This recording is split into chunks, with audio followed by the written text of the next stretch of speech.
Badet, alam kong hindi tayo magkasundo pero hindi na namin alam kung anong gagawin namin kay Lola Donna. Nagwawala siya at pilit nangangagat ang mga tao. Hindi namin alam kung anong problema sa kanya. Lumabas na yung mga laboratory test pero wala siyang kahit na anong sakit. Wala kaming nagawa kundi ikadena siya habang hindi pa siya kumakalma. Nagkukunwari ka pa? Palagi kang nakikipagkumpetensya sa akin? Palaging ikaw ang pinakamagaling, ang pinakamatapang, at ang palaging nilalapitan ng lahat, kahit ako naman ang pinakamaganda. Maraming paraan para maging masaya, Nelly. Pero mas pinili mong maging masaya sa maling paraan at yun ang dahilan kung bakit hindi mo pa rin tuluyang nakuha ang gusto mo. Naniniwala ba kayo na opposites attract? Na merong isang tao na kabaliktaran ng paniniwala ng sayo, pero sa hindi maipaliwanag na dahilan, kayong dalawa yung parating pinagtatagpo ng tadhana. Ganyan po ang tema ng ating kwento ngayon. Pero bago ang lahat, kung bago ka pa lang dito sa channel, please like, subscribe, and hit the notification bell para updated kayo sa bawat kwentong ilalabas. May bago tayong kwento 2 o 3 beses sa isang linggo. At ngayon, para sa tampok nating kwento.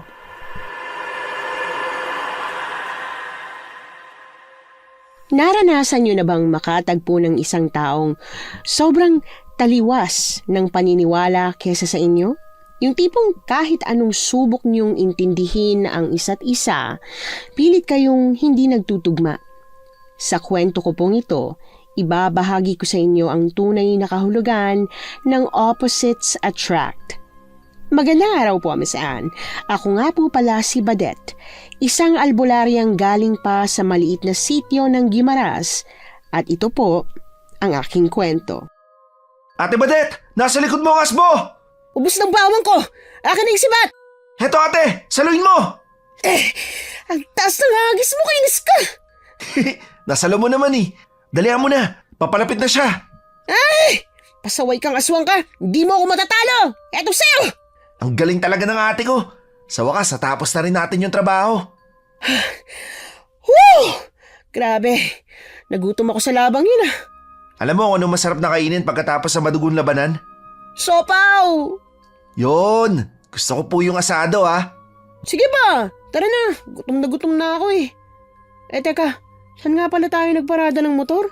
Naku si ate, palagi ka nakakalimot. Tumatanda ka na talaga. OA sa tumanda ah. Nakakalito lang kasi yung mga gubat kaya palagi ko nakakalimutan. Sa bagay, tama ka. Tara, doon ate. Doon banda natin pinarada yung motor.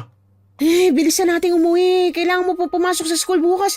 Sasama-sama ka pa kasi sa akin eh. Huwag ko lang mabalitaan na tulog ka na naman sa klase ah. Ate naman kasi, namimilit ka pang pag-aralin ako kahit pwede naman na akong huminto. Tapos naman na ako sa elementary, pwede na yun. Walang pwede sa akin, B-boy. Alam mo naman na yan ang pangarap ko noon pa eh. Yung makapagtapos ng pag-aaral. Bakit hindi ikaw mag-aaral? Rico, mo naman ako binatukan. Kung may pagkakataon lang ako mag-aral, ginawa ko na, no? Isipin mo nga, sino magpapaaral sa akin? Ikaw? Sabi ko nga hindi eh. Kaya lang kasi ate, gusto ko lang din naman maging manunugis eh. Magagamit ko ba yung pinag-aralan ko? Ate, masisiraan na ako ng tuktok sa kakabatok mo eh. Sinusubukan ko ang ayusin eh. Baka kapag naalog, ma-realize mong mali ang mindset mo. Balang araw, magsasawa ka rin sa ganitong klaseng trabaho. At kung mangyari ang pagkakataon yun, at least may choice ka kung saan ka at kung anong pwede mong gawin. Hindi kagaya ko na pagiging albularya lang talaga. Ay nako, ayoko na nga magpaliwanag. Maintindihan mo rin naman pagdating ng araw. Iiling-iling na lumabas ako mula sa gubat kung saan namin hinanting ang asong aswang o mas tinatawag na asbo. May nakapagsumbong kasi sa akin na may asbo raw na sumasalakay sa gitna ng kalsada sa tuwing madaling araw. Perwisyo daw ang aswang sa mga late ng uwi at pang madaling araw ang pasok sa trabaho. Kaya agad kaming dumayo rito para patayin ang pasaway na asbo. Mabuti na lang at madali lang kalabanin ng mga mahihinang aswang na kagaya nito kaya mabilis lang din kaming nakauwi. Dumaan na muna kami sa tindahan ng siopaw para bumili bago kami umuwi ng bahay. Paborito namin ni B-Boy ang asadong siopaw sa tuwing matatapos ang misyon namin. Pagkarating namin sa bahay, agad kaming kumain at nagpahinga. Sa sobrang pagod, nakatulog kami kaagad, pero ang hindi namin inaasahan ay nang sa kalagitnaan ng gabi, nakarinig kami ng malalakas na kalabog, sigaw na humihingi ng tulong at marahas na alulong ng halimaw. Tulong! Pakiusap, tulungan niyo ako! Inaatake ako ng malaking hayop! Tulungan niyo ako! Ate, may humihingi ng tulong sa labas ng bahay. Ano ba yun? Ate, bilisan mong bumangon at baka may nangyari na ron. Ano ba kasi yun? Tulong! Pakiusap, tulungan niyo ako! Ala, teka, bakit may humihingi ng tulong? Yun na nga ba sinasabi ko sa iyo, ate? Bilisan mo na tumayo dyan! Eto na, babangon na. Buksan mo yung bintana, tingnan mo kung ano nangyayari. Sige po, ate. Eto, nabuksan ko na po. Diyos ko, ate, may aswang! Ano? Paano nakarating na sa sitio natin ng isang aswang? Hindi ko rin po alam. Sige. Mauna ka na lumabas. Magdala ka ng buntot pagi bawang sa asin. Pero bakit ako lang, ate? Susunod ako. Magbabra lang ako, no? Ate, mamamatay na yun. Huwag mo nang intindihin niyang hinaharap mong sinlaki lang ng kalamansi. Abisra, ulo. Tulong! Tara na kasi, ate! Ay, nakakainis. Yari sa akin ng aswang na yan. Hindi na ako nag-abala pang magsuot ng bra dahil sa labis na pagkataranta. Nagmamadali kaming lumabas ng kwarto, bit-bit ang buntot pagi na palaging nasa tabi ko. Kumuha na rin kami ng asin at bawang dahil importante yon kapag nakikipaglaban sa aswang. Tarantang lumabas kami ng bahay kahit na halos magkandara pa na kami dahil sa pagmamadali. Dumiretso kami sa bukid na nasa likod lang ng bahay namin at saka namin naabutan ng isang lalaking nakahandusay na sa damuhan. Papalapit na sa kanya ang aswang na nagkatawang napakalaking baboy ramo. Handa na itong kainin siya pero hindi ko yon hinayaan.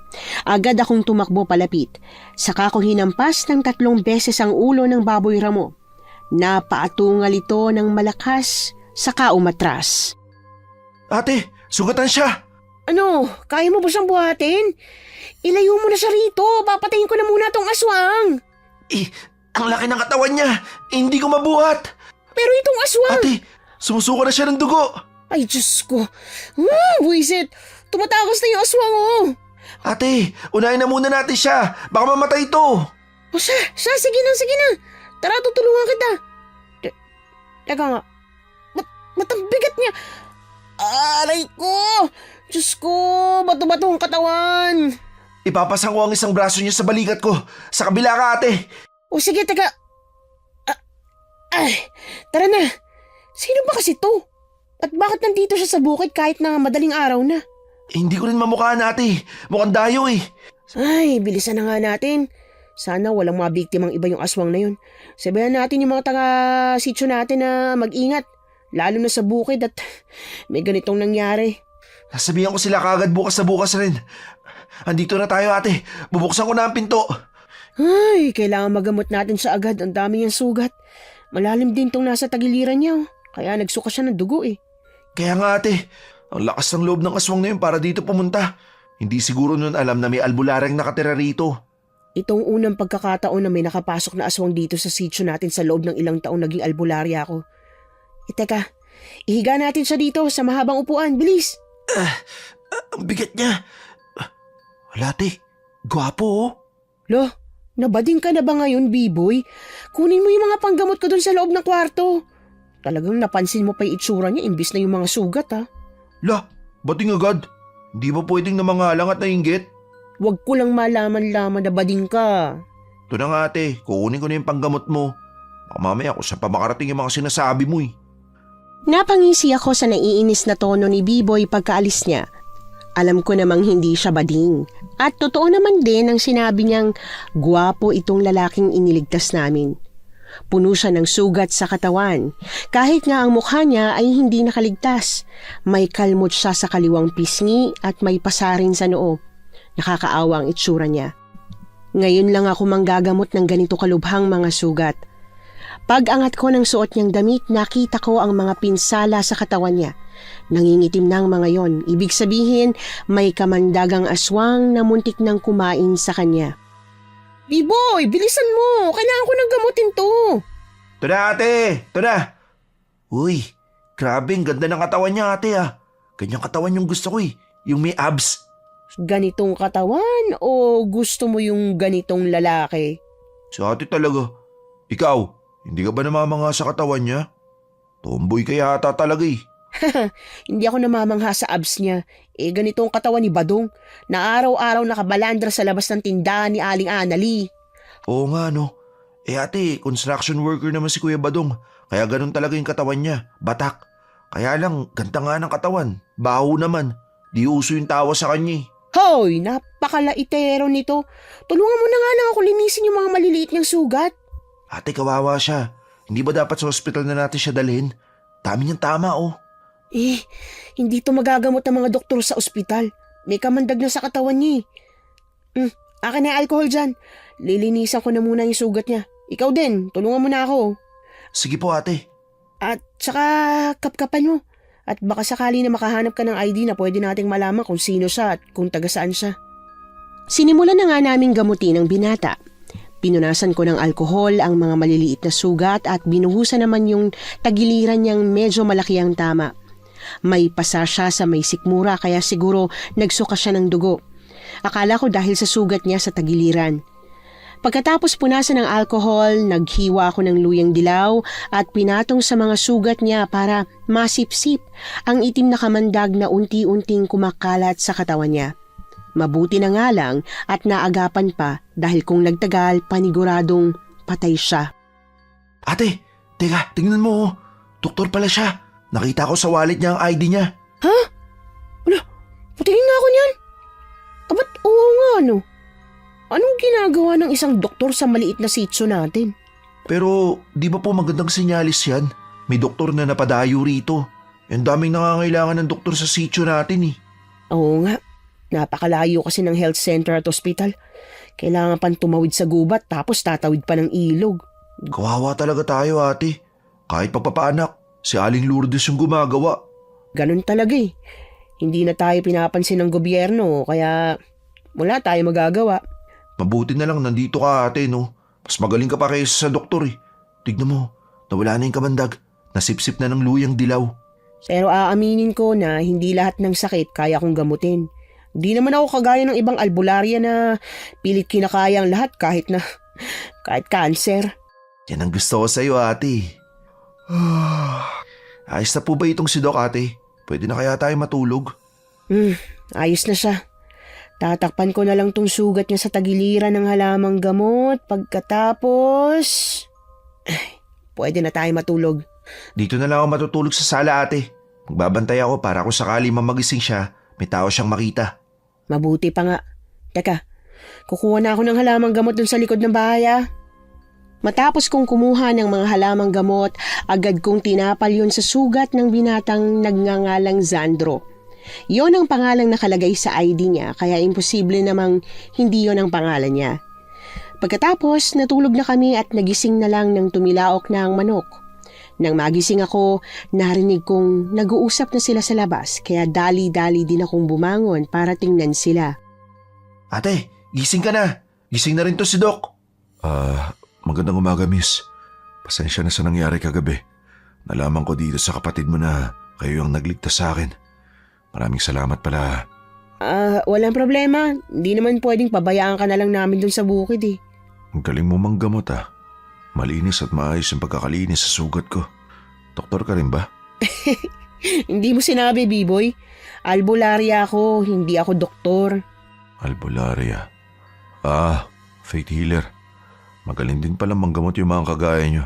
Akala ko nagdadasal lang kayo para gumaling ang pasyente nyo eh. Nangaasar ka ba? Hindi. Pasensya na. Hindi ko sinasadyang ma-offend ka. Maraming salamat talaga sa tulong ha. Medyo ayos naman na yung pakiramdam ko. Kailangan ko nang umalis kasi baka hinahanap na ako ng mga kasamaan ko. Kumain na po muna kayo ng almusal dito, Doc. Magluluto lang po ako ng almusal para sa atin. Naku, huwag na kayo mag-abala. Malaking abala na nga yung nagawa ko kagabi. Saka malakas na naman ako. Sige nga, tumayo ka nga. Aray! Tuhod ko. Kumain ka na rito. Hindi ka pa malakas. Akala mo lang yun. Magluto ka ng almusal, Biboy. Ako nang bahala sa kanya. Sige po ate. Maraming salamat talaga. Hindi na kayo dapat magkabala. Ayos lang naman kung kakain na lang ako ron sa bahay na tinutuluyan namin. May bahay kang tinutuluyan dito? Oo. Ang totoo niyan, nandito ako kasama ang isang nurse na assistant ko para sa ginagawa naming medical mission. Hindi mo ba nabalitaan sa kapitan ng sityong to? Hindi pa kami nagkakausap ng kapitan kaya hindi ko alam. Pero bakit nasa bukid ka ng madaling araw? Dyan lang sa malapit yung bahay na tinutuluyan namin. Lumabas lang ako para maghanap ng signal kasi tatawagan ko yung girlfriend ko. Kaya lang, imbis na signal yung mahanap ko, isang malaking baboy ramo yung bigla sumalakay sa akin. Hindi nga baboy damo yun, aswang nga, ang kulit. Aswang na kung aswang para sa'yo. Pero para sa amin na nag-aaral ng siyensya, isang malaking baboy ramo lang yun. Hindi naman kita may pipilit kung ayaw mo maniwala. Ang bango ng sinangag na niluluto ni Biboy ah. Teka lang, kailan ba ng kapatid mo rito? Kami lang, wala na kami mga magulang. Ganun ba? Pasensya na at natanong ko. Nga pala, itong sugat ko sa may tagiliran, naalala ko malalim yung pagkakatarak ng kuko ng baboy ramo rito eh. Pero kanina nung chinik ko, lumit at hindi na ganun kalala. Di na rin namamaga. Paano mo nagawang gamutin yung ganun? Kapag aswang ang may gawa ng sugat, madali lang gumaling gamit ang luyang dilaw. Pinasipsip ko sa luyang dilaw yung sugat mo kaya nabawasan yung laki. Tsaka hindi namaga. Luyang dilaw lang? Sus, parang imposible naman yun. Siguro akala ko lang malalim yung pagkakasugat sa akin. Nagtanong ka pa kung di ka naman pala maniniwala. Sira ulo. Anong sabi mo? Sira ulo ako? Wala akong sinabing ikaw ah. Hindi mo direktang sinabi pero... Ate, kakain na. Luto na po yung sinangag. Dito na kayo sa lamesa. Halika na, tutulungan na kitang tumayo. Hindi na, kaya ko naman. Bakit bang sakit ng tuhod ko? Hinimatay ka kagabi, padapakan nakita ni Biboy kaya siguradong unang bumagsak ang tuhod mo. Ganun ba? Kaya nga siguro. O ano, magpapatulong ka na bang tumayo o pipilitin mo pa rin hanggang sa malumpo ka? Ito na nga, magpapatulong na. Halika rito, kumapit ka na maigi sa balikat ko. Nag-aalangan man, wala nang nagawa si Zandro dahil wala naman siyang ibang choice. Sa totoo lang, mabigat siya, lalo na at malaki ang katawan niya. Hindi dahil mataba, kundi dahil sa tangkad at malaki niyang katawan. Hindi ko kasi masabing bato-bato ang katawan niya, katamtaman lang para masabing panggwapo. Kaya nga napahanga si Biboy sa kanya. Pero ako, hindi ako bilib sa lalaking ito. Kahit hindi direkta, parang ang yabang ng paraan niya ng pagsasalita. Habang nasa hapagkainan, ang daming tanong ni Biboy kay Zandro. Parang amazed na amazed siya sa pagiging doktor nito. Kung titingnan, para siyang isang batang nakakita ng idol niya sa malapitan. At mukhang tama nga ang hinala ko dahil nang maihatid na niya si Zandro papunta sa tinutuluyan niyang bahay, masayang bumalik si Biboy. Ang saya mo ah. Nako, oo ate. Sobrang saya ko talaga. Dahil mukhang nahanap ko na ang tunay na pangarap ko. Ha? At ano naman yun? Pangarap ko na po maging isang doktor. Ano? Teka lang Biboy ah. Baka nakakalimutan mo na malayong eskwelahan dito sa atin. At saka, siguradong mahal ang bayad sa pagiging doktor, ano? Sabi ni Kuya Sandro, meron naman daw eskwelahan sa Maynila na nagbibigay ng scholarship. Basta makapasa lang daw ako sa exam. Kakayanin ko yun. Mag-aaral ako ng maigi para makakuha ng scholarship. At saan ka titira, Aber? Ate, di ba ikaw yung pilit ng pilit sa akin na mag-aaral? Eto na oh, gusto ko na mag-aaral. Gusto ko maging doktor. Naku, bahala ka sa buhay mo. Sigurado naman ako na kapag nakapagtapos ka na ng high school, magbabago ulit ang pananaw mo. Gusto mo lang maging doktor ngayon dahil nakakita ka ng gwapong lalaki. Ate, hindi lang siya gwapong doktor. Matalino at mabait pa. Ay sus, bait-baitan lang yun. Bahala ka na nga dyan.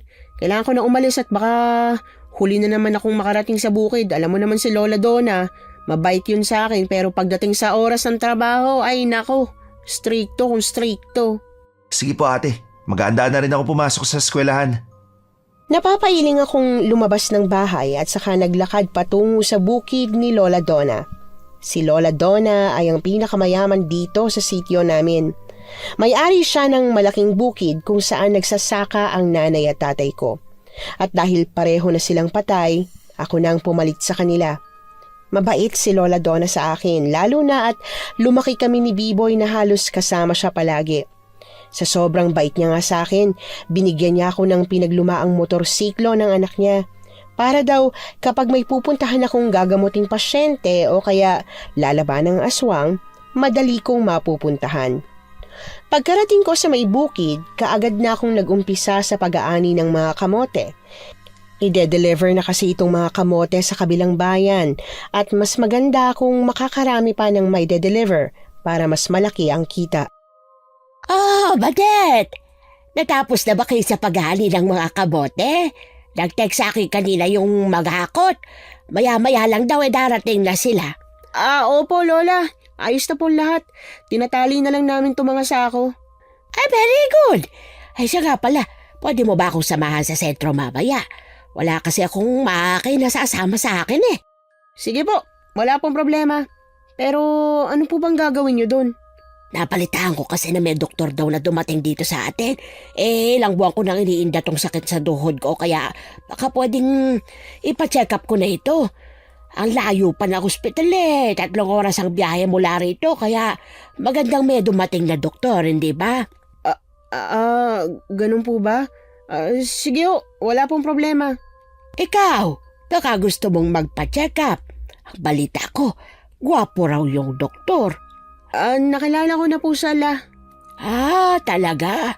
Paano nangyari yun Gabi na silang dumating dito kagabi. Hindi pa po ba nakakarating sa inyo yung balita na may gumagalang aswang sa sityo natin? Ano ka mo? Paano mo nalaman? Mahaba pong kwento Basta nakatakas po siya kagabi kasi kinailangan kong iligtas yung doktor na pupuntahan natin mamaya. Sinalakay yung doktor ng aswang? Ano namang sabi niya nung makakita siya ng aswang? Hindi naman naniniwala ang mga doktor sa mga ganoong klaseng nilalang? Hindi nga po naniwala. Akala niya malaking baboy damo lang.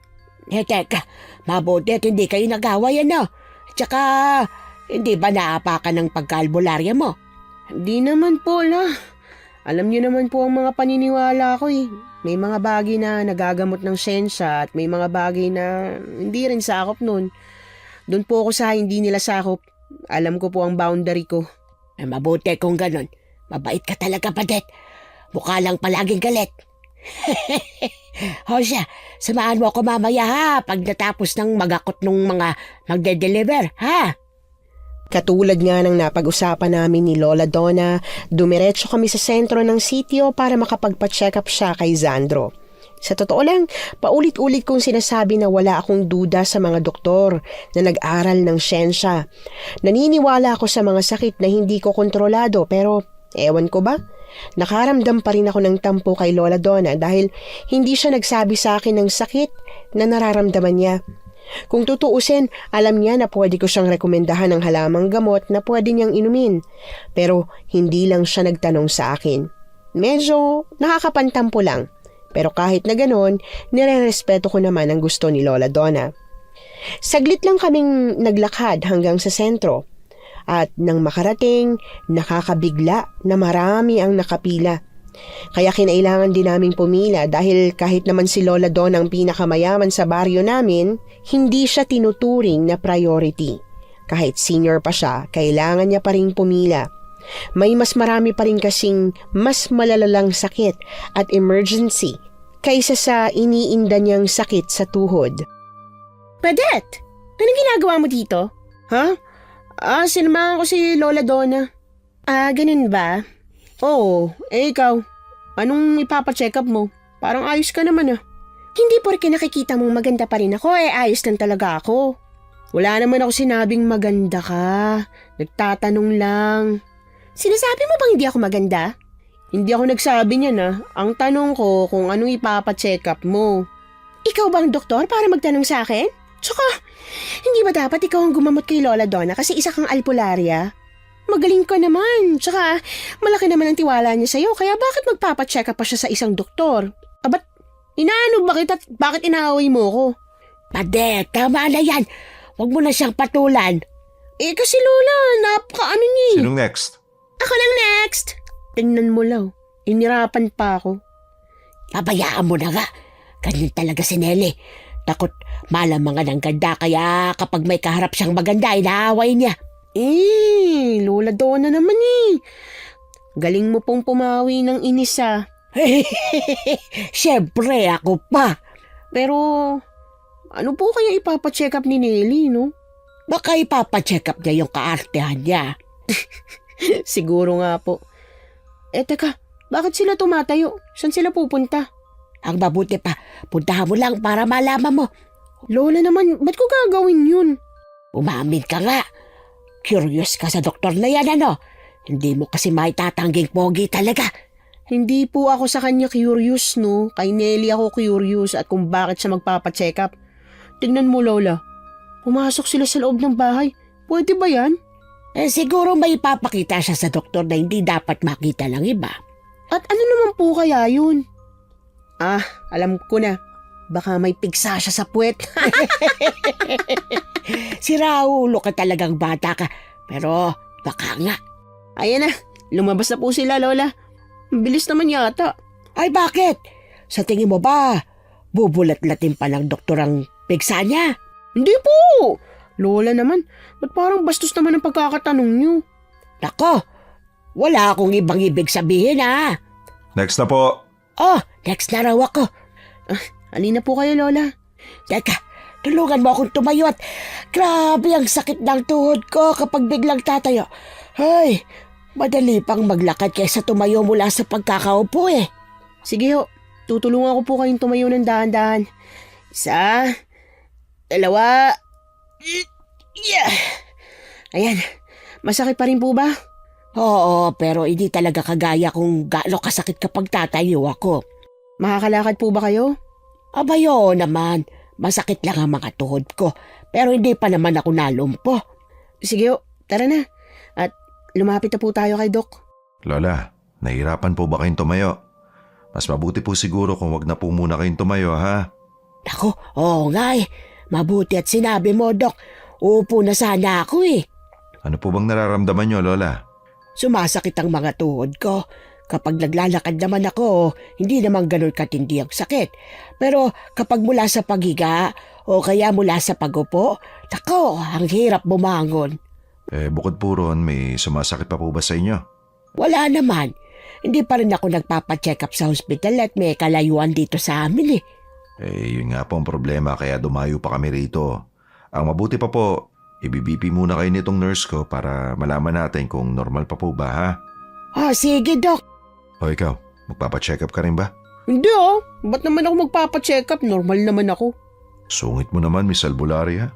Hindi no. Siya nga pala. Anong pina-check up ng babaeng nauna sa amin kanina? Ba't pumasok pala kayo sa bahay? Bakit mo tinatanong? Nagtatanong lang, masama ba? Masama talaga dahil may patient's privacy. Hindi ko pwedeng sabihin sa'yo kung ano man yung mga napag-usapan namin. Sus, hindi raw pwede. Ikaw ba? Kapag may pasyente ka may sakit, pinagkakalat mo ba kung kani-kanino? Siyempre hindi no. O ganun din ako. Kaya wala ka makukuhang sagot sa akin. Nagtatalo ba kayo? Ay, Lola. Bilis yun namang ma-BP. Anong BP nyo? 130/80 daw. Kayong dalawa ha. May pagtingin ba kayo sa isa't isa?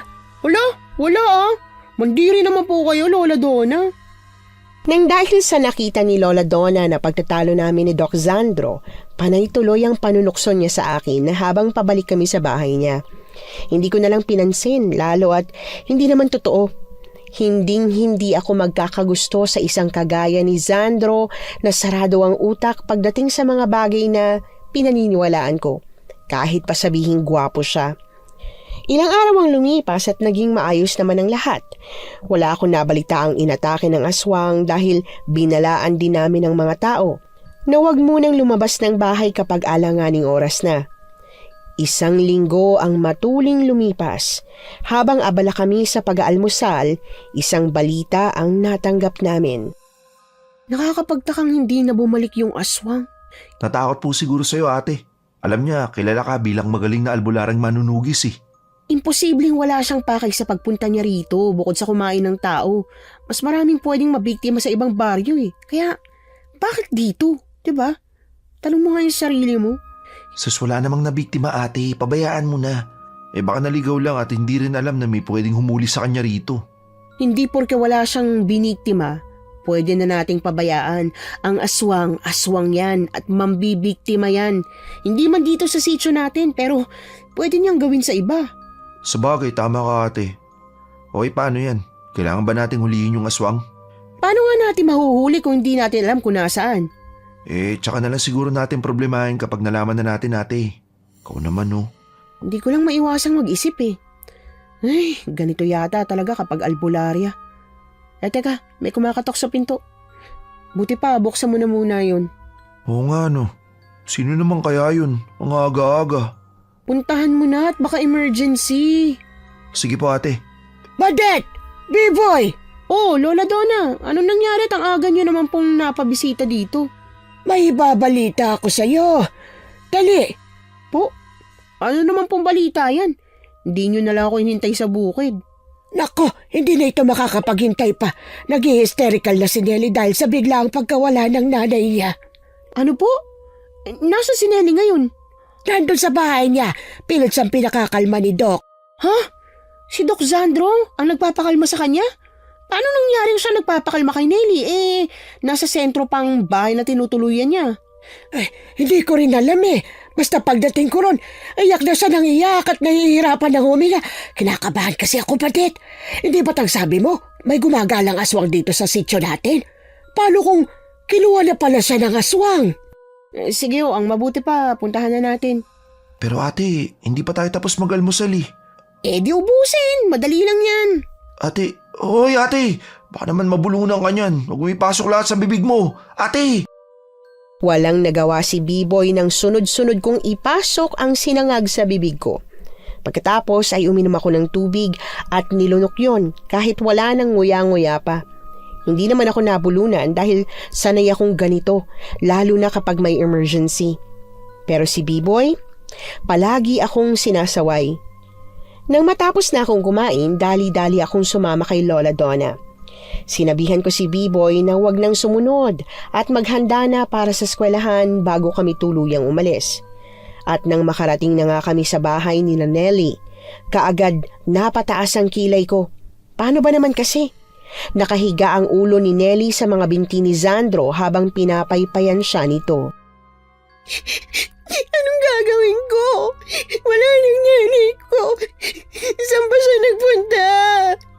Kumalma ka lang muna at baka bigla kang himatayin. Hihimatayin talaga yan kapag sinapo ko sa noo yan. Badet!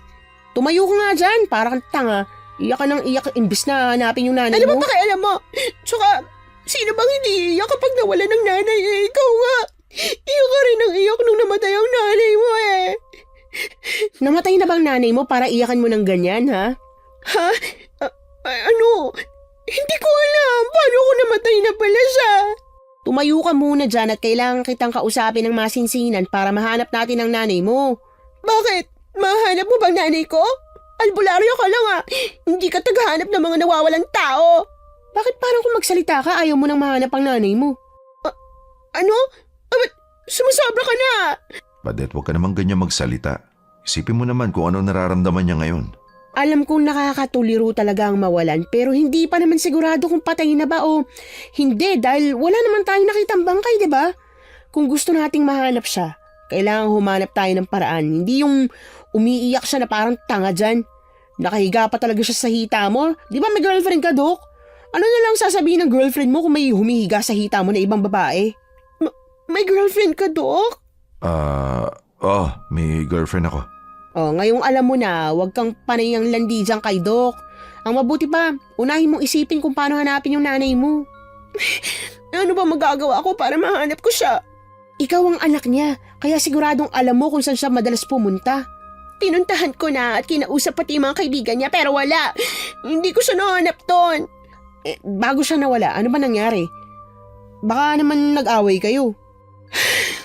Yun na nga, mas lalo ako nag-aalala dahil nag-away kami kagabi. Sabi niya sa akin, lalabas lang siya para magpahangin pero Hindi na siya bumalik. Meron bang gamit ang nanay mo na naiwan niya dyan? Gagamitin ko sana para sa pagtatawas para malaman natin kung ano nangyari sa kanya. Sigurado ba malalaman mo kung nasan siya gamit lang ang bagay na pagmamayari ng nanay ko? Ay, Nelly. Ang dami ko nang napatunayan bilang albularya. Alam mo yan. Ilang magnanakaw nang nahuli ko gamit lang ang pagtatawas. Ilang gamit nang naibalik ko sa may-ari. Pero hindi gamit ang nanay ko. Alam mo, kahit kailan hindi ako bilib sa abilidad mo at sa pamilya mo. Puro lang naman tsamba ang mga yon. O baka naman... Tsamba? Talaga, Nelly? Gusto ko lang natulungan ka, alam mo yun. Mawalang galang na Badeta. Pero sa tingin ko tama naman si Nelly. Siguro sa mga pulis dapat tayo magsumbong, hindi sa pagtatawas mo. Ano ba kasi magagawa niyan? Tama, Dok. Napakapabida kasi niya ni Badet Nelly, baka hindi mo alam na may pagala-galang aswang dito sa baryo natin at si Doc Zandro mismo ang unang muntik na biktima. Ilang beses ko bang sasabihin na hindi aswang yun? Ay, ang hirap talaga magpaliwanag sa mga saradong utak, O siya, sige. Bahala na kayo rito. Pero Badet, paano ang nanay ni Nelly? Baka nabiktima na siya ng mga aswang. Wala po tayong magagawa, Lola. Pumunta na po tayo sa bukid para makarami ng ani. Hindi naman sila naniniwala sa akin Dok, totoo ang mga aswang.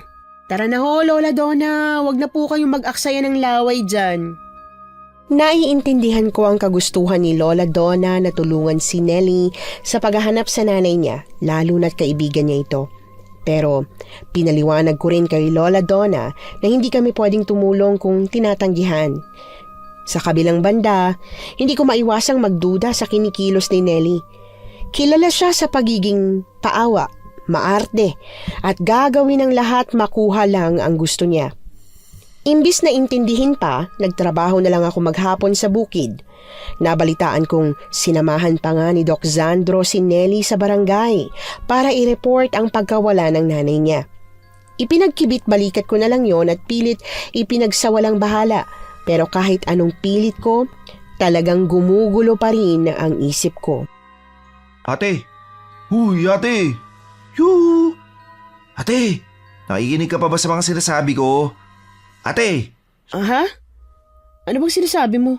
Si ate naman, importante itong mga sinasabi ko sa iyo tungkol sa eskwelahan. Ano ba kasi iniisip mo at para kang lutang dyan? Ay, iniisip ko lang kasi si Nelly. Nag-aalala din ako sa nanay niya siyempre, kahit papano. Kasitso natin, tsaka mabait yun. Gusto ko makatulong kaya lang, hindi ko naman magagawa yun kung wala akong bagay na ginagamit ng nanay niya. Gusto mo ba ate, gawa natin ng paraan? At anong paraan naman yung naiisip mo, Aber? Pwede sigurong dakpin natin si ate Nelly.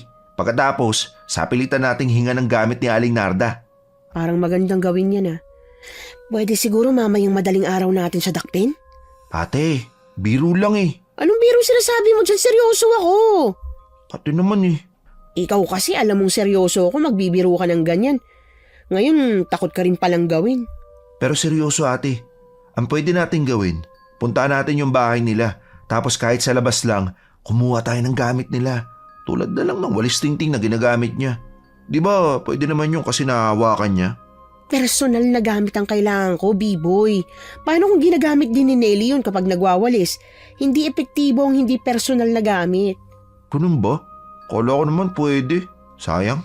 Pero pwede sigurong pumunta tayo sa bahay nila Nelly. Anong gagawin natin dun? Basta! Parang kinakabahan ako sa binabalak mo ate.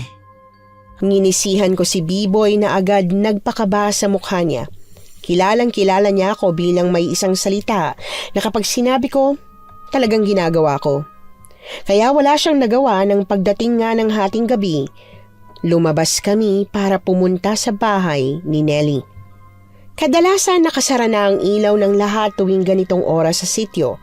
Dahil 12:00 na ng hating gabi, tulog na ang mga tao. Kaya naman, nagtaka kami nang bukas pa ang ilaw sa bahay niya. Naku po ate, gising pa siya. Mukhang mali itong ginagawa natin. Ay, oo nga. Pero subukan pa rin natin maghanap ng gamit ng nanay niya. Dito sa labas, basta wag lang tayo masyado maingay. Sige ate, dito ako sa kabila at doon ka naman. Sige, magkita tayo ulit mamaya-maya. Pero huwag kang magtatagal Saglit lang tayo. Mga ilang minuto ate. Mga 10 minuto. Kapag wala kang mahanap, huwag mong pilitin. Nang mapag-usapan na namin ang gagawin, hindi na kami nagpatumpik-tumpik pa. Kaagad nga kaming naghiwalay at nagkanya-kanya sa paghahanap. Tahimik na sinuyod ko ng tingin ang paligid pero wala akong makita. Katakataka na kahit walis tingting ay wala. Parang may nagtago nga eh. Kaya nang wala talaga akong mahanap, nagpasya na akong bumalik sa pwesto kung saan na pag-usapan naming paghihintayan. Kaya lang, kaagad akong nagtago nang makitang lumabas si Nelly, kasunod si Doc Sandro. Maraming salamat talaga, Doc Sandro Dahil sa'yo, gumaling ang sakit ko sa balat. Buong akala ko talaga habang buhay na lahat ng nakakadiring yun sa balat ko eh. Niligtas mong buhay ko, Doc. Naku, wala yun. Masaya ako makatulong sa mga may sakit. Kaya nga ako nagdoktor eh. Pero alam mo, nakakagulat talaga na mabilis gumaling yung sakit mo sa balat eh. Hindi dapat ganyan kabilis eh. Naku, hayaan mo na po, Doc. Huwag mo nang masyadong isipin. Hindi ko lang maiwasan. Alam mo naman ng mga doktor, curious palagi sa mga bagay-bagay. Ayaw mo bang mabilis gumalit ang balat ko? Ha? Hindi Masaya nga ako na mabilis kang gumaling. Nagtataka lang talaga ako. Ano pa pala? Gabi na. Kailangan ko nang bumalik sa tinutuluyan ko. Madaling araw na yata. Sarado na yung mga ilaw ng mga kapitbahay. Bakit, Doc? Natatakot ka ba sa dilim? Pwede namang dito ka na lang matulog. Nako, hindi na. Uuwi na ako. Ha? Sige. Maraming salamat sa masarap na hapunan. Salamat din, Doc. Balik ka, ha? Kunot na kunot ang noo ko nang marinig ang usapan nilang dalawa. Yun pala ang pinatingin ni Nelly sa kanya. May sakit siya sa balat. Kaya rin pala nitong mga nakaraang buwan ay madalas na nakasuot ng mahahabang damit si Nelly. Pero hindi yon ang kinakabahala ko. Ang mas nakakabahala ay kung paanong nagagawa niya pang manlandi habang nawawala ang nanay niya. Ate! Ay, bading! Ano ka ba, Biboy? Ginulat mo naman ako. Ate, narinig ko po yung usapan nila. Nakakapanghinala nga talaga si Ate Nelly. Narinig mo rin, no? Alam mo na ngayon yung sinasabi ko sa'yo. Teka, may nakuha ka bang gamit? Wala eh. Linis ang bakuran nila. Pansin mo po ba, ate? Napansin ko rin eh. Kahit walis tingting, wala. Hindi kaya si Ate Nelly ang may kagagawan? Kaya nawala ang nanay niya? Ay, iniiwasan ko rin isipin yan, B-boy. Kasi sa totoo lang, kahit naman siguro gaano siya kasama, hindi niya magagawang saktan o itago yung nanay niya. Anong gagawin natin, ate? Sa ngayon, tara, sundan natin yung doktor. Ha? Bakit po, ate? Tatanga-tanga yung doktor na yan eh. Baka mamaya masundan ng aswang. Ate naman hindi naman siya tanga. Matalino lang at nag-iisip ng tama. Kung nag-iisip siya ng tama, hindi yan pupunta dito ng ganitong oras. Ang narinig ko, kumain yata siya ng hapunan dun eh. Hapunan pero madaling araw na? Wag ako. Ngingising-ngising sinundan namin ni B-Boy si Doc Sandro habang naglalakad siya pabalik sa sentro. Habang nakasunod kami, napansin namin kung paano siyang luminga-linga sa paligid. Para siyang kinakabahan na ewan. Hanggang sa makaisip ako ng nakakatawang gawin. Imbis na sundan lang, binilisan ko ang paglalakad para makahabol sa kanya kahit na nagtataka si B-Boy sa bala kong gawin. Ate, anong gagawin mo? Basta manood ka. Sobrang dilim ah. Sana naman hindi ako makakita. Kinakabahan ka na ba, Doc? Mama! Bakit tinatawag mo na ngayon ang mama mo? Ano ba, Badet? Ginulat mo naman ako eh. Kailan pala yung sumusunod sa akin kanina pa? Diyos ko, ngayon ako nakakita ng lalaking kasing duwag mo. Ano? Sinong duwag sinasabi mo? Nagulat lang ako. Nagulat daw. Sus, natakot ka lang. Akala mo may sumusunod na sa'yo multo, no? Hindi ah. Hindi ko alam na duwag ka pala, Dok. Bakit ba ang kulit mo? Hindi nga ako duwag. Tsaka, bakit ba sinusundan niyo ako ha? Ay, hindi naman kasi talaga ikaw ang pinunta namin dito, no? Kaso lang, ikaw ang nakita namin. Hindi ka pa ba nadala nung nakaraan? Lumabas-labas ka ng madaling araw, sinugod ka nga ng sinasabi mong baboy damo. Pero ngayon, lumabas ka na naman. Hindi ka pala duwag. Sobrang tapang mo pala dahil mukhang gusto mo na maulit pa yung mangyari ah. Hindi ko naman sinasadyang gabihin ng ganito. Ang totoo niyan, galing ako sa bahay nila Nelly at kaninang 4:00 pa ako ng hapon dun. Isipin mo nga, ilang oras na ako nasa bahay nila pero ayaw niya pa akong paalisin. Ay sus, kunwari ka pa. Anong ginagawa niyo ron kung ganun? Sobrang tagal mo nasa loob ng bahay niya. Ano, nagbato-batopi kayo? Ganon? Nung una, pinakita niya sa akin yung sakit niya sa balat dahil gumagaling na raw. May lumalalang sakit sa balat si Nelly at ang sakit na yon, pabalik-balik at mahirap gamutin. Pero nagulat ako nang halos wala na. Puro peklat na lang. Imposible yun. Kaya kinausap ko siya at tinanong kung ano pa mga ginawa niya para mawala yung sakit niya sa balat. Napahaba yung kwentuhan namin kaya nagyaya na rin siya magapunan. At pagkatapos nun, umiyak naman siya bigla tungkol sa nanay niya. Kaya yun, tatagalan ako sa bahay nila. Parang di naman kapani-paniwala mga sinasabi niya, no? B-boy, no? Parang pwede namang mangyari yun, ate. Baka kasi naalam lang ni Doc yung lunas sa sakit ni Ate Nelly. Aray ko. Ate, bakit mo na naman ako binatukan? Bakit mo ba siya kinakampihan? Totoo naman kasi. At saka, bakit ko ba kailangan magpaliwanag sa'yo? Ano ba ginagawa niyo rito, ha? Wala ka nang pakialam dun. Tara na, B-boy. Umuwi na nga tayo. Sandali lang. O bakit? Baka pwede namang ihatid niyo muna ako sa bahay na tinutuluyan ko. Ano kasi, madilim. Sus! Inamin mo ring natatakot ka. Kasi tignan mo nga naman ang dilim-dilim, di ba? Wala pa naman akong dalang flashlight man lang. Sino bang hindi matatakot dyan? Ako? Hindi ako takot sa dilim, no? Di ikaw nang hindi takot? Sige na ate, ihatid na natin si Doc. Hindi ka ba naawa sa kanya? Baka mamaya biglang dumating yung aswang na muntik pumatay sa kanya. Hindi naman siya natatakot sa aswang na yun, kaya bakit pa? Sige na ate, kung ayaw mo ako na lang. Umuwi ka na sa bahay, ihatid ko lang to si Doc. Sige na. Sige na, para matapos ng usapan, ihatid na natin. Halata sa mukha ni Sandro ang pagkapahiya habang naglalakad kami papunta sa sentro. Nakakatawa ang itsura niya. Kalalaki niyang tao at ang laki rin ng katawan. Pagkatapos, takot sa multo? Nakakatawa lang. Pero sa kabilang banda, tama naman si B-boy. Baka biglang may sumulpot na aswang kaya pumayag na rin ako. Pagkahatid namin sa kanya, agad din kaming umuwi at nagpahinga na.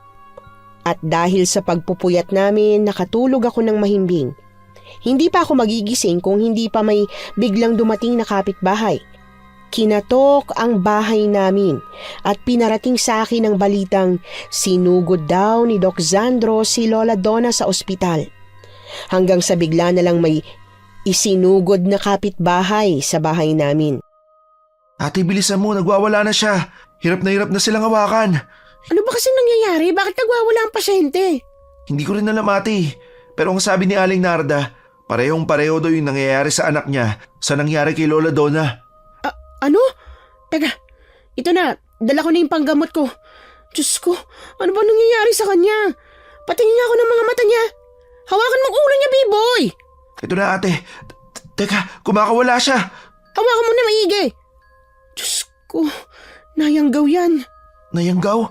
Di ba yun yung nahawaan ng pagkaaswang? Oo. Nakakain na ba ito ng karne? O kaya naman, nakakagat na ba ng tao?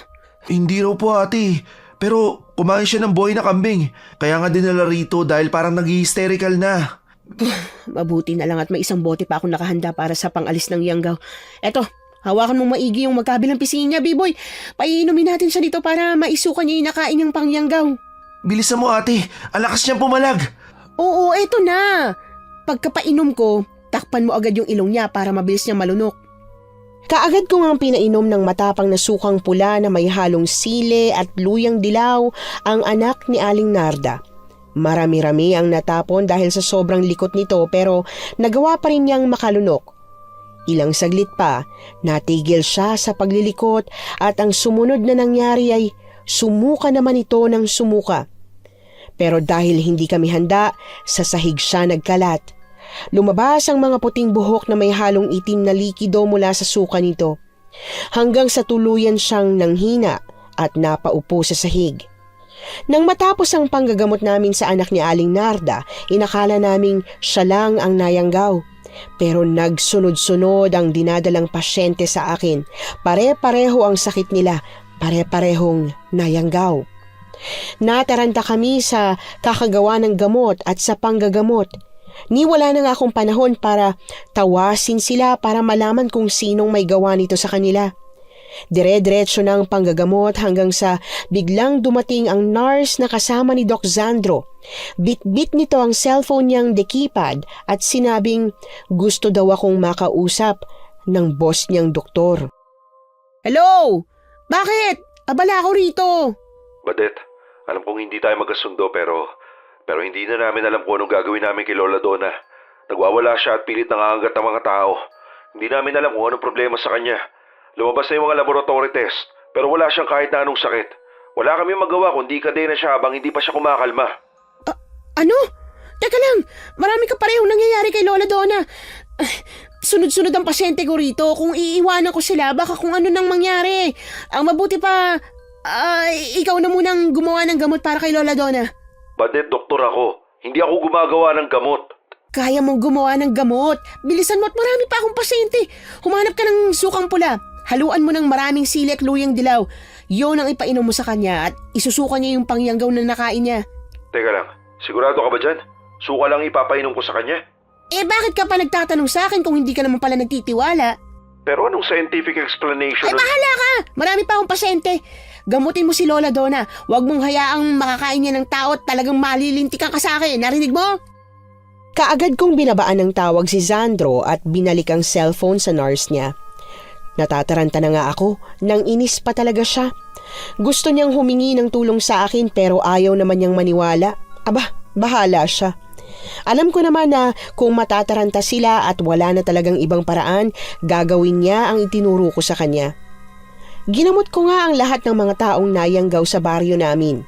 Inabot kami ng 10:00 ng gabi dahil sa dami at pagod na pagod talaga ako.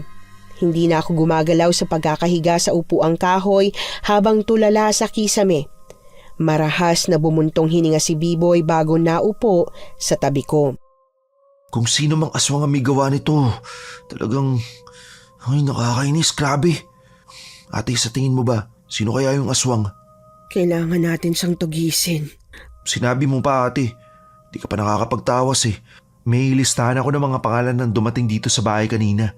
Gusto mo, tawasin na natin eh. Pagod na pagod pa ako, B-boy, pero... Ay naku, hindi naman natin pwedeng pabayaan. Kunin mo na nga yung kandila at saka palanggana ko. O sige ate, hindi matatapos ang nangyayari ngayon kung hindi natin mahuhuli ang aswang. Sinabi mo pa. Sige na at babangon na ako rito. Para isang pagura na lang to. Badet! Badet! Dumating na naman siya para mambuisit. Ay naku! Pagbuksan ko po ba ate? Pagbuksan mo at gusto ko malaman kung ano nangyari kay Lola Donna. Sige. Doc Sandro, naparito ka. Badet! Badet, si Lola Donna. Siguraduhin mong gumaling si Lola Donna, ha? Oo, aminin ko na. Talagang gumaling siya sa ginawa kong suka na sinasabi mo. Pero hindi ako makapaniwala. Sausawan lang naman yun eh. Pero paano nangyaring gumaling siya? Maiintindihan ko na nasuka siya dahil sa sobrang asim matanghang ba naman nun. Pero ang kinagulat ko, yung mga sinuka niya. Sumuka siya ng mga buhok na may kasamang kulay itim na likido. Ano ba yun? Pangyanggaw yun. Ginagamit ng mga aswang para manghawa. Sa tingin ko, ang may gawa nun yung aswang na sumugod sa'yo. Hindi lang siya biglang lumitaw dito dahil gusto lang niya kumain ng tao. Pumunta siya rito dahil kakaunti na lang ang mga tao pero madaling gawing aswang tulad niya. Hindi ko maintindihan mga pinagsasabi mo. Pero isa lang ang sigurado ako. Sigurado tama ka nga na may aswang. Sigurado ka ba talaga? Bakit may siguro pa rin? Hindi ko pa kasi nakikita kaya hindi pa ako sigurado eh. Ewan ko sa'yo, bahala ka na nga sa buhay mo. Bahala ka na! Teka lang. Pwede ba akong tumulong sa'yo? Gusto ko kasing maniwala. Lalo na nasaksihan ko ang nangyari kay Lola. Bakit naman kita patutulungin? Baka mamaya ikaw pang magpahamak sa amin. Hindi, pangako. Hindi ko kayo ipapahamak.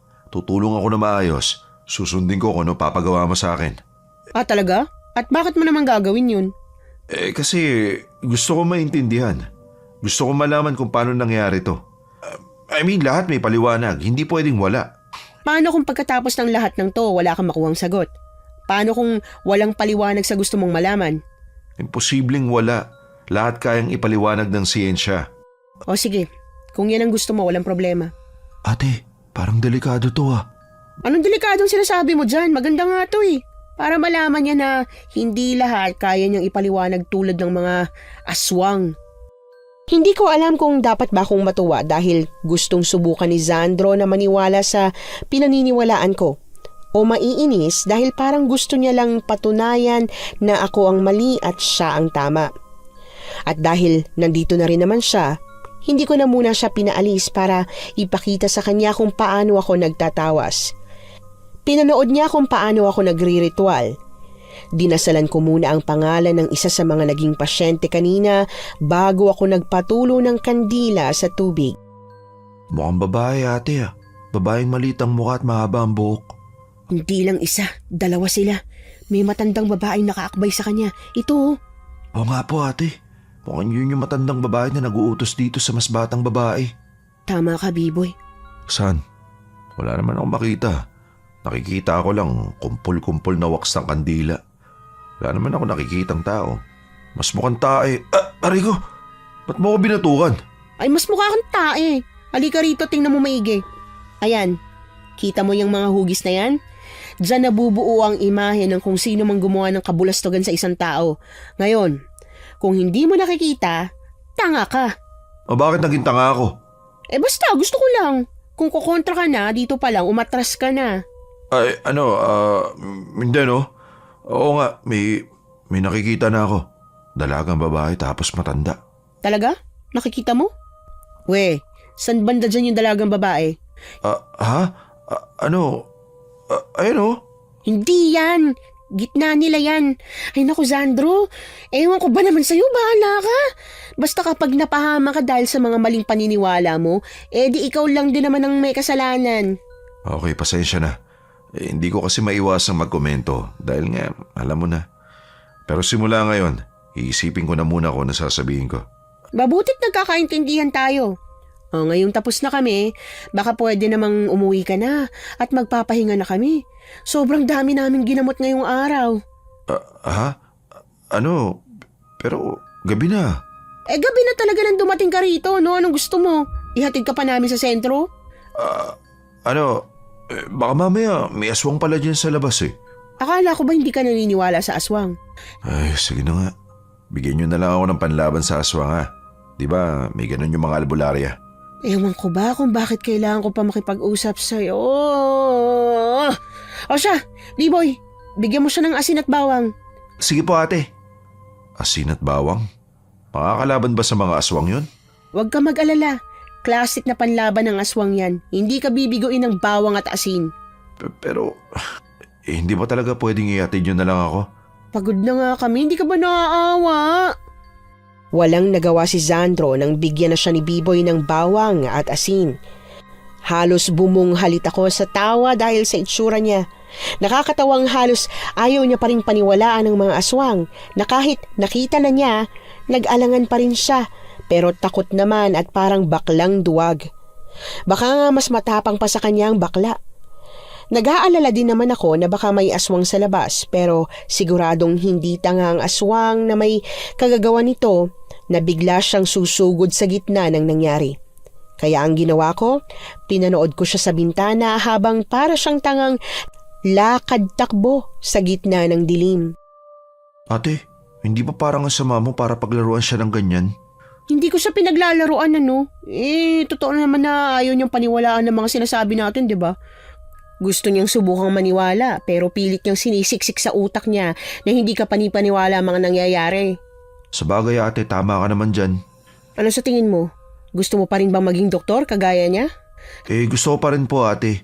Pero isang doktor na naniniwala rin sa mga aswang, engkanto at kung ano-anong hiwaga ng dilim. Ay, sige na nga at papayagan na kitang maging doktor. Basta wag mong sisirain ang tiwalang ibibigay ko sa'yo Magsusumikap ako para makapagtapos ka bilang doktor. Oo naman ate, ako pa ba? Oh, sige. Mukhang makakarating naman ng maayos si Doc. Matulog na tayo at siguradong magiging mahaba ang araw natin bukas. Kailangan natin ng lakas para kalabanin yung lapastang aswang na yun. Talagang ako pa sinubok niya. Yari siya ngayon sa ate ko. Masaya ako na sa wakas ay nagkaroon na ng magandang pangarap ang kapatid ko. Dati kasi ayaw na niyang mag-aral dahil gusto niyang maging isang albularyo o kaya manunugis. Kahit papaano, natuwa ako na nakahanap na siya ng inspirasyon kahit na nakakainis na tao pa na kagaya ni Zandro ang napagdiskitahan niya. Nakapagpahinga naman kami ni B-Boy pero hindi yun nagtagal nang magising kami dahil sa takot na sigaw ni Nelly mula sa labas ng bahay. Dali-dali naman kaming bumangon, bit-bit ang buntot pagi. Paglabas, nakita namin si Nelly na puno ng dugo ang katawan habang umiiyak.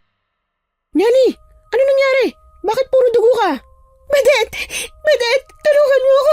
Biglang umuwi ang nanay ko pero wala na siya sa katinuan. May dala siyang laman loob na hindi ko alam kung sa hayop ba o sa tao. Puno rin ng dugo ang katawan niya. Sinubukan niya ako saktan. Mabuti na lang mabilis ako nakatakas. Ano? Nasa na siya? Halika, puntahan natin. Dito sa bahay namin, bilis! Ate, kukuha lang ako ng iba pa natin mga gamit ha. Hindi pwedeng sumugod tayo ron ng buntot pagi lang yung dala natin. Mabuti pa nga. Bilisan mo sumunod. Opo ate. Nagmamadaling sinundan ko si Nelly papunta sa bahay nila. Halata ang pagkataranta sa kanya kaya pati ako natataranta na rin. Gusto ko man siyang sumbatan dahil sa katigasan ng ulo niya, hindi ko na magawa. Ayoko siyang saktan sa katotohanan ngayon. Nang makarating na kami sa bahay nila, pinauna niya akong pumasok sa loob ng bakuran nila dahil natatakot daw siya. Habang naglalakad papasok, katakatakang tahimik. Nakakaramdam na ako ng pagdududa hanggang sa... Nelly, nasan ba talagang nanay mo? Nasa loob siya ng bahay. Buksan mong pinto. Sigurado ka ba? Baka mamaya nakalabas na pala siya. Hindi siya makakalabas dahil parang wala naman siya sa sarili. Hindi niya kaya buksan ang pinto. O sige, ako na magbubukas. Umatras ka lang at baka bigla niya tayong bulagayin. Sige, mag-iingat ka. Nakatuon ang pansin ko sa pinto para kung sakaling nasa likod pala ang nanay ni Nelly, handa ako. Pero nang mabuksan ko na yon, nagulat ako nang makitang may nakahandusay na patay sa mismong tapat ng pinto at nang lalapitan ko na sana, mas lalo akong nabigla nang marahas akong tinulak ni Nelly papasok sa loob.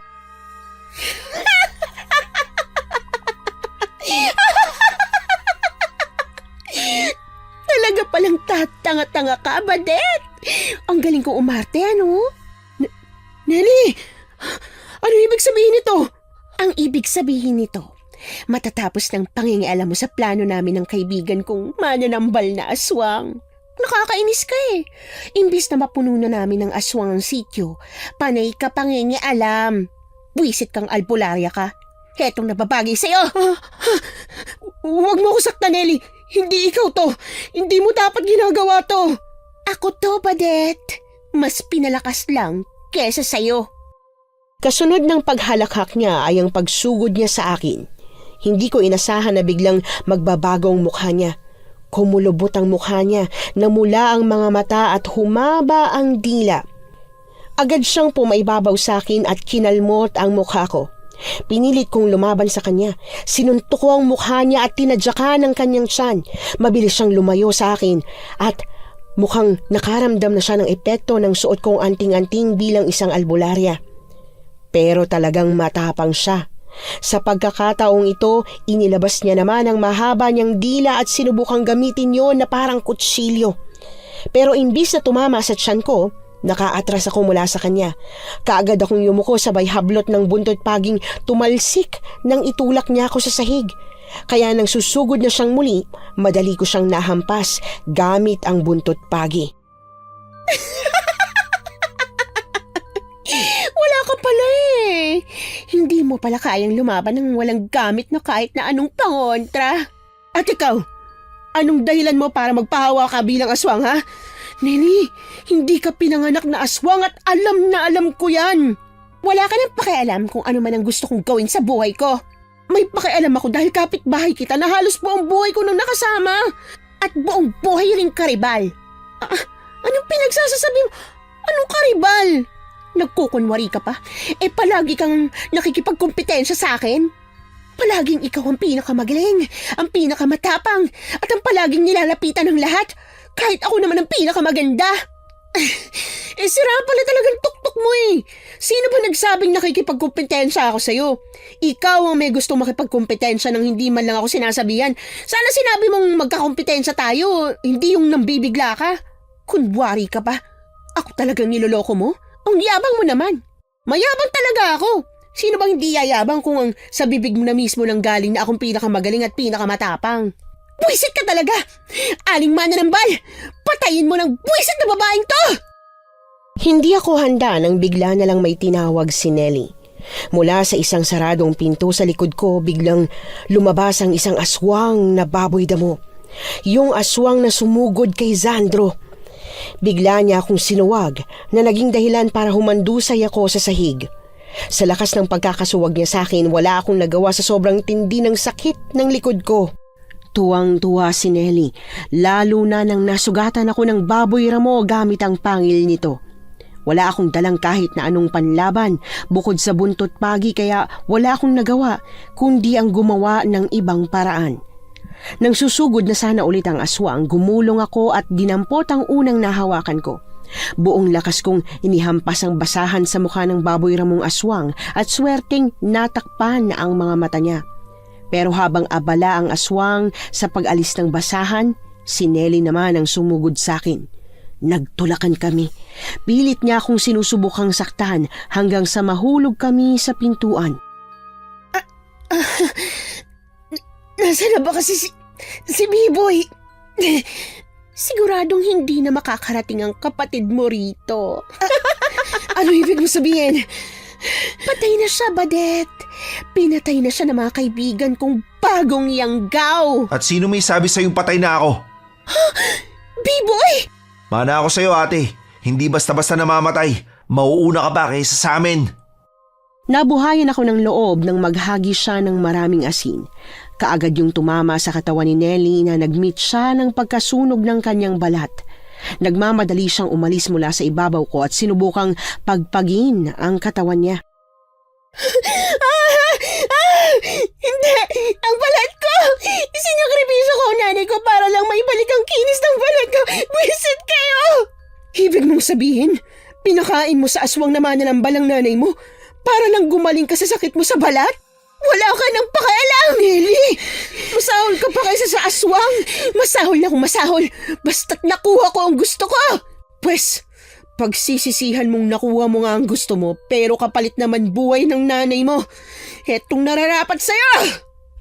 Kaagad kong sinuntok ang mukha ni Nelly na naging sanhi ng pagkabagsak niya sa sahig. Ilang saglit pa, lumapit si Biboy para tulungan akong makipaglaban. Pero ang hindi ko inaasahan ay nang dumating pati si Sandro na may bitbit ding buntot pagi. Nagtataka man, hindi ko na nagawa pang magtanong dahil bigla nang nagwala ang mananambal na aswang. Tuluyan na nitong naalis ang takip na basahan sa kanyang mukha. Nang dumating sina Sandro at Biboy, naging mabilis ang pangyayari. Napadali ang pakikipaglaban namin lalo pa at may dala silang mga pangontra sa aswang. Hanggang sa tuluyan nang bumagsak sa sahig si Nelly. Nakatihaya siya habang nakatingin sa aming tatlo. Gusto ko lang naman maging masaya. Pero bakit hindi niyo ako hinayaan? Maraming paraan para maging masaya, Nelly. Pero mas pinili mong maging masaya sa maling paraan at yun ang dahilan kung bakit hindi mo pa rin tuluyang nakuha ang gusto mo. Sana maging masaya ka, Badet. Hindi na siya gumagalaw. Patay na ba siya? Maghintay ka, Sandro. Anong hihintayin? Teka, hala, bakit nagkakaganyan? Bakit nagiging abo? Nakakamangha, di ba? May papaliwanag kaya yan ng siyensya? Ano? Parang imposible. Teka, namamaligmata lang yata ako. Gusto mo bang sampalin pa kita para matauhan ka? Ate, wag. Delikado ang sampal mo. Baka hindi na makilala ni Doc ang sarili niya pagkatapos. Oo na. Naniniwala na talaga ako sa inyo, Badet. Sa dami ba namang nangyari ngayong araw at sa dami nang nakita akong hindi ka panipaniwala para sa siyensya, naniniwala na ako. Meron talagang mahirap at hindi may paliwanag na bagay tulad nito pero Pero pwede ba munang sumuka? Sige, sumuka ka hanggat gusto mo. Sige, lalabas na ako ha. Nakakatuwa talaga si Doc Sandro, ate, no? Akalain mo yun? Sa laki ng katawan niya at doktor pa siya ha. B-boy, hindi naman siguro siya nasuka sa mga nakakadiring nakita niya. Nasuka siya dahil sa impormasyong nalaman niya ngayong araw. Sunod-sunod ba naman eh? Kung sa bagay ate, tara na nga, umuwi na tayo. Sobrang pagod at antok na talaga ako eh.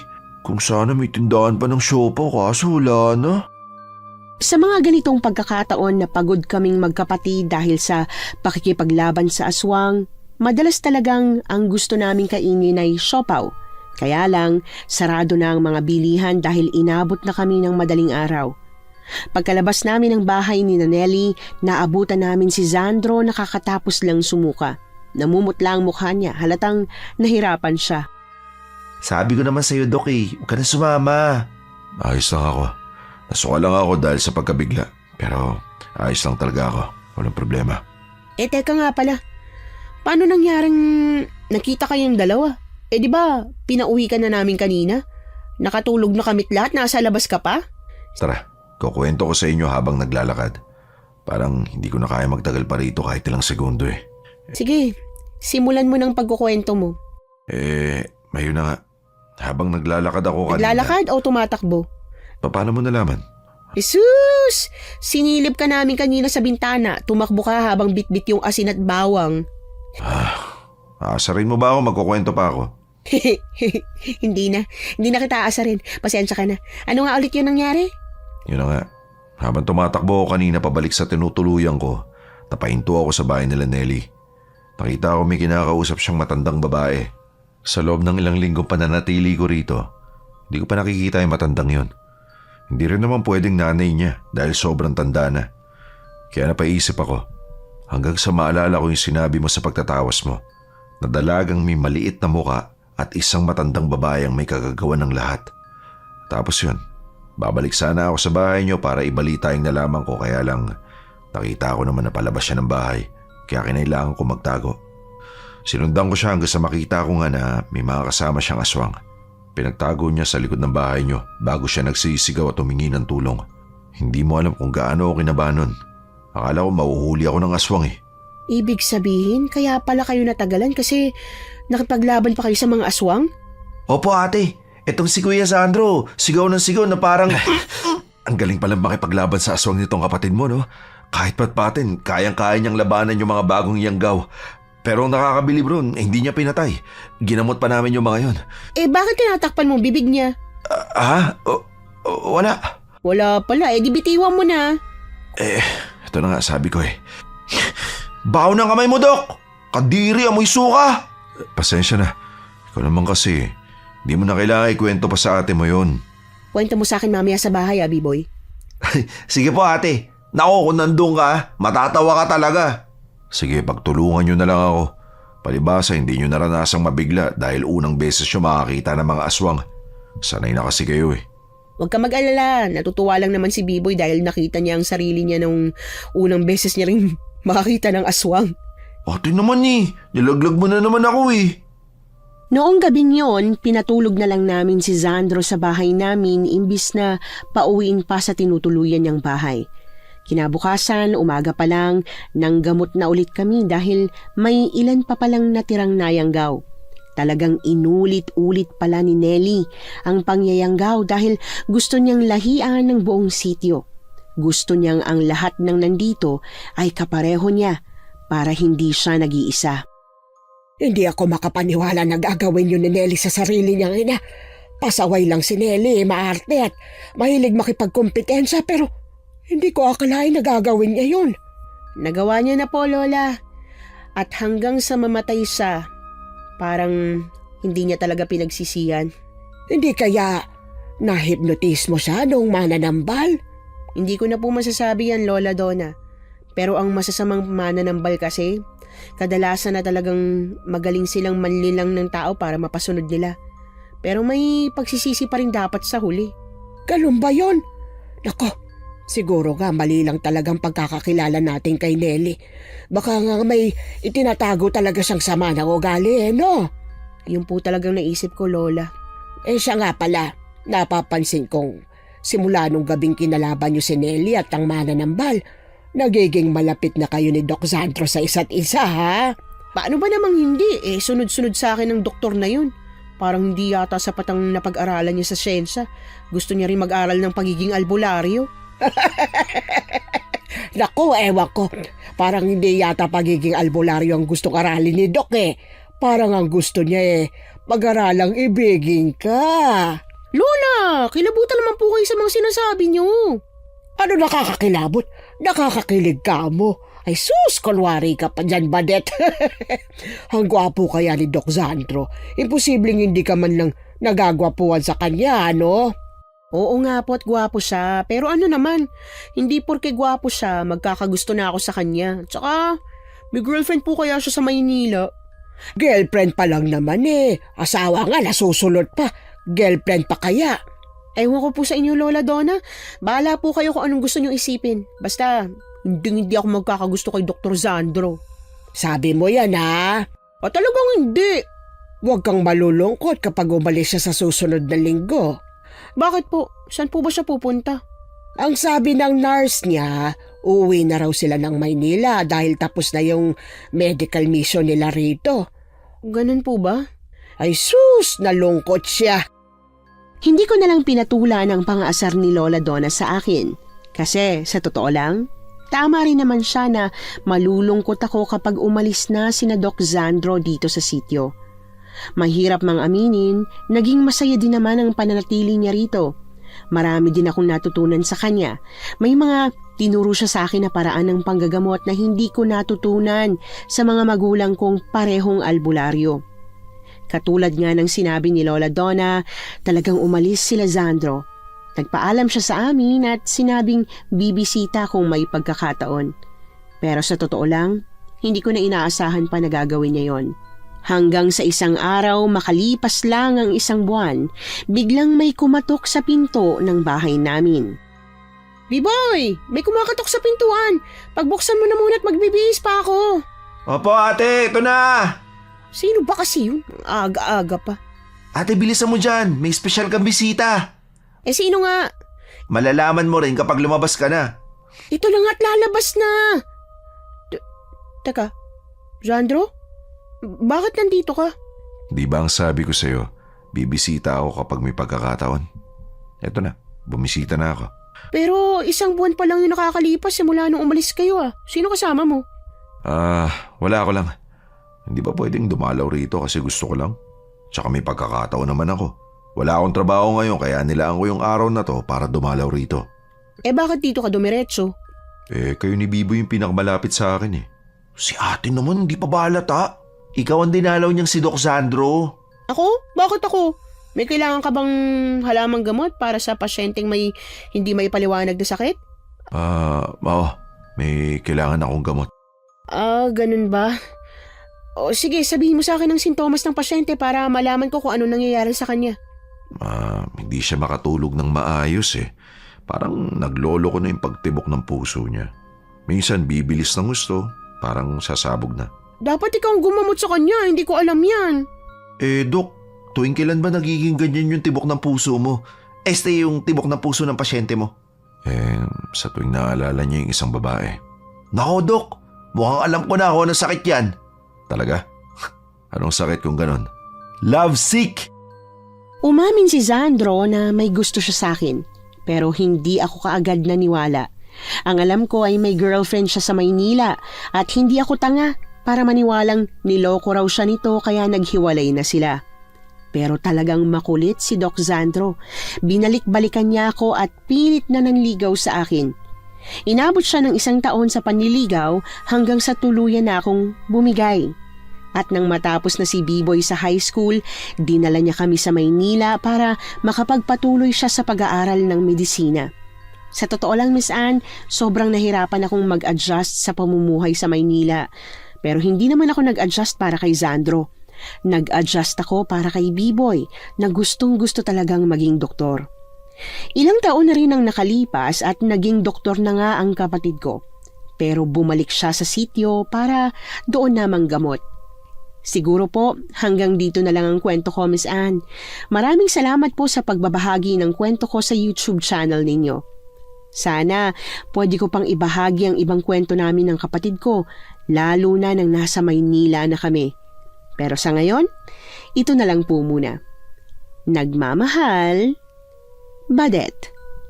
Nagustuhan niyo po ba ang ating kwento ngayong araw? Kung oo ang sagot at hindi mo pa nagagawa, subscribe na. Click the notification bell ha, para updated ka sa tuwing maglalabas kami ng bagong kwento. Click like at mag-iwan na rin ng comment. Masayang-masaya ako tuwing nagbabasa ng messages mula sa inyo. At kung may sarili kayong karanasan na gusto nyong ibahagi sa amin, email lang sa missanhorrorstories@gmail.com. Dire-diretso lang, missanhorrorstories@gmail.com. Malay nyo, sa susunod, yung kwento na ninyo ang binabasa namin para sa ating mga tagapakinig.